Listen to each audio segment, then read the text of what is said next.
नमस्ते दोस्तों। स्वागत है आपका कथा सागर कहानियों का समुंदर पर। ये जो हमारी खास श्रृंखला चल रही है, जहां हम त्योहारों और देवी देवताओं की कहानियों को, उनके अर्थ को और आजकल के जीवन में उनके महत्व को समझने की कोशिश कर रहे हैं, उसी कड़ी में आज हम नवरात्रि श्रृंखला के बिल्कुल आखिरी 9वें पड़ाव पर हैं। हाँ, आज हम ध्यान देंगे माँ सिद्धिदात्री पर। नाम से ही लगता है ना कि सभी सिद्धियों, सभी शक्तियों को देने वाली देवी। ये 9 दिनों की हमारी साधना का, हमारी समझ का एक तरह से शिखर है। तो चलिए आज माँ सिद्धिदात्री के स्वरूप और महत्व को थोड़ा और गहराई से जानते हैं। माँ सिद्धिदात्री की कहानी ये हमें बिल्कुल शुरुआत में ले जाती है। पुराणों में ऐसा आता है कि जब ब्रह्मांड बन ही रहा था, अंधेरे के बाद जब रोशनी हुई, तब माँ दुर्गा ने सिद्धिदात्री का रूप लिया।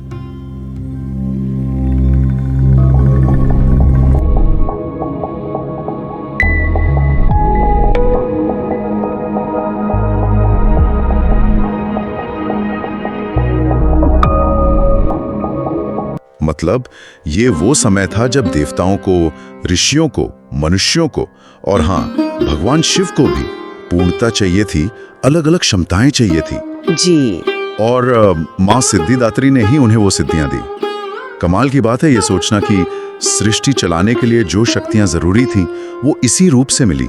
और यहीं पर एक बहुत ही दिलचस्प और गहरा पहलू जुड़ता है, भगवान शिव का अर्धनारीश्वर स्वरूप। हाँ, कई ग्रंथ ये मानते हैं कि माँ सिद्धिदात्री की कृपा से ही, उनकी दी हुई सिद्धि से ही भगवान शिव इस अनोखे रूप में आ पाए, अर्धनारीश्वर। अच्छा, ये सिर्फ शिव शक्ति का मिलन नहीं है, ये दिखाता है कि पुरुष तत्व स्त्री तत्व के बिना अधूरा है। सृजन और संहार, ज्ञान और शक्ति, ये सब एक दूसरे के पूरक हैं, एक साथ ही पूर्ण हैं।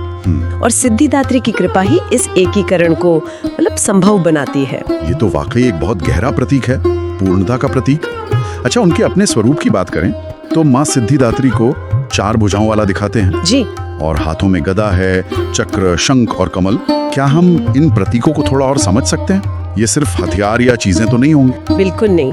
हर प्रतीक का अपना गहरा मतलब है, जो उनके सर्व सिद्धि दाता स्वरूप को ही दिखाता है।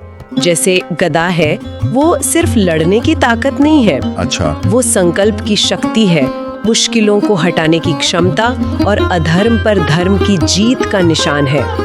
फिर चक्र, वो भगवान विष्णु के पास भी है। ये सृष्टि के नियम, समय का पहिया और धर्म के राज का प्रतीक है।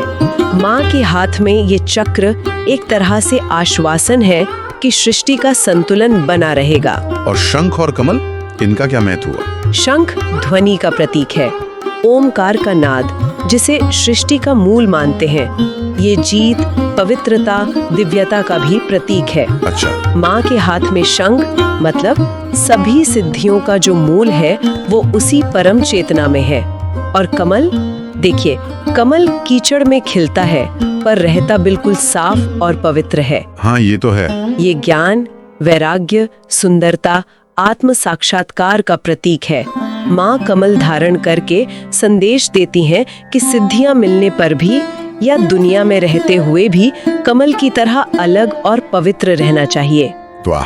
तो ये चारों मिलकर शक्ति, व्यवस्था, पवित्रता और ज्ञान, इनका एक अद्भुत संगम बनाते हैं। ये तो बहुत ही विस्तृत व्याख्या है। उनके वाहन के बारे में भी अलग अलग बातें हैं, कभी शेर पर, कभी कमल पर। इसका क्या मतलब हो सकता है? हाँ, ये विविधता उनकी स्वरूप की विशालता को दिखाती है। शेर यानी सिंह उनका सबसे आम वाहन है। सिंह शक्ति, साहस, निडरता, नियंत्रण का प्रतीक है। ये दिखाता है कि माँ परम शक्ति हैं और उन्होंने हर तरह के डर पर जीत पाली है। जो उनकी पूजा करता है वो भी निडर बनता है। और कमल पर बैठना? कमल पर बैठना उनके परम ज्ञान, शांति, पवित्रता और आध्यात्मिक चेतना के शिखर पर होने का प्रतीक है। ये दिखाता है कि शक्ति के साथ साथ उनमें परम शांति और ज्ञान भी है। तो दोनों वाहन उनके राजसी और सात्विक दोनों पहलुओं को दिखाते हैं। अब आते हैं उनके नाम पर, सिद्धिदात्री। ये नाम ही अपने आप में बहुत कुछ कह देता है। सिद्धि और दात्री, इसे थोड़ा और खोलेंगी? जरूर। सिद्धि संस्कृत शब्द है जिसके कई मतलब हो सकते हैं। पूर्णता, सफलता, किसी काम में कुशलता, लक्ष्य मिलना और हाँ, अलौकिक शक्तियां भी। हाँ, और दात्री का मतलब है देने वाली, तो सिद्धिदात्री का सीधा मतलब हुआ सब तरह की सिद्धियां देने वाली देवी। लेकिन यहाँ सिद्धि को सिर्फ चमत्कार तक ही सीमित रखना वो सही नहीं होगा। तो फिर सिद्धि का असली बड़ा मतलब क्या है यहाँ? क्या ये हमारी रोजमर्रा की जिंदगी से भी जुड़ता है? बिल्कुल जुड़ता है। बड़े अर्थ में सिद्धि का मतलब है अपने आप को जानना, अपनी पूरी क्षमता को पाना। जीवन के किसी भी क्षेत्र में, कला हो, विज्ञान हो, बिजनेस हो या अध्यात्म, उसमें महारत हासिल करना। अच्छा, ये आत्मनियंत्रण, मन की स्पष्टता और इच्छा शक्ति पाना भी है। माँ सिद्धिदात्री की पूजा का एक बड़ा असर ये माना जाता है कि वो भक्त के जीवन से डर, शक, दुविधा, असफलता, इन नेगेटिव भावनाओं को दूर करती हैं। ताकत है जो हमें जीवन की मुश्किलों का सामना करने और अपने नैतिक, आध्यात्मिक लक्ष्यों को पाने में मदद करती है। सही। ये हमें सिखाती है कि सच्ची शक्ति सिर्फ बाहर नहीं, हमारे अंदर भी है। माँ सिद्धिदात्री उसी अंदरूनी शक्ति को जगाने की प्रेरणा और कृपा देती है।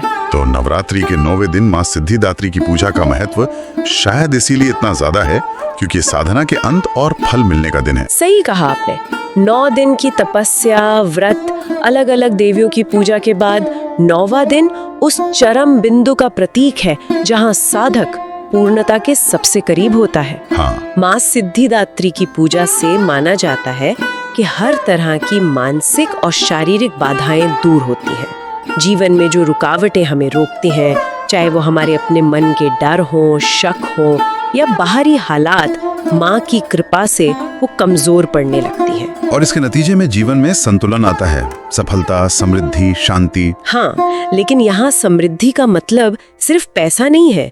ये ज्ञान की समृद्धि है, संतोष की समृद्धि है, रिश्तों की समृद्धि भी है और सबसे जरूरी है शांति। बिल्कुल। आज की भागदौड़ भरी जिंदगी में मन की शांति शायद सबसे बड़ी सिद्धि है। माँ सिद्धिदात्री की कृपा से मन स्थिर होता है, संतोष आता है और जीवन में एक ठहराव महसूस होता है। ये शांति ही हमें जीवन का सही मजा लेने की क्षमता देती है। आपने आत्मज्ञान और भक्ति की शक्ति का भी जिक्र किया था।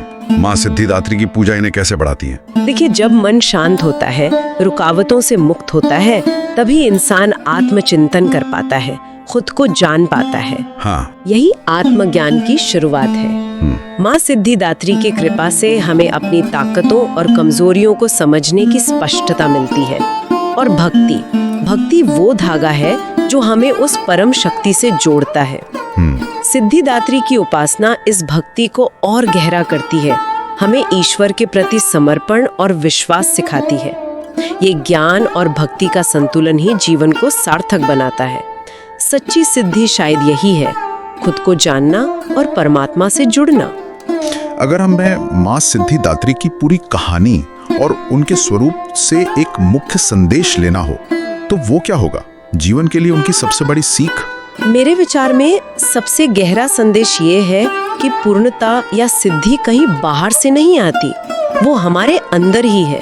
माँ सिद्धिदात्री उसी अंदरूनी क्षमता का प्रतीक है। अच्छा।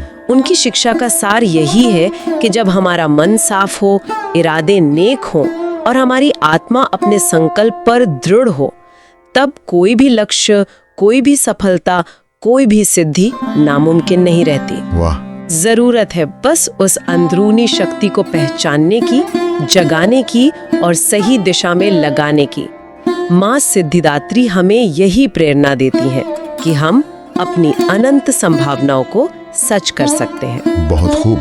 तो दोस्तों, माँ सिद्धिदात्री की इस गहन चर्चा के साथ नवरात्रि के 9 दिनों की हमारी ये ज्ञान और भक्ति की यात्रा आज अपने समापन पर पहुंचती है। इन 9 दिनों में हमने साथ मिलकर माँ दुर्गा के 9 अलग अलग दिव्य स्वरूपों की कहानियां सुनी, उनके प्रतीकों को समझा और उनसे मिलने वाले जीवन संदेशों पर सोचा। अगर किसी ने ये पूरी श्रृंखला सुनी है तो महसूस किया होगा कि हर देवी जीवन के एक अनोखे और जरूरी पहलू को सामने लाती है।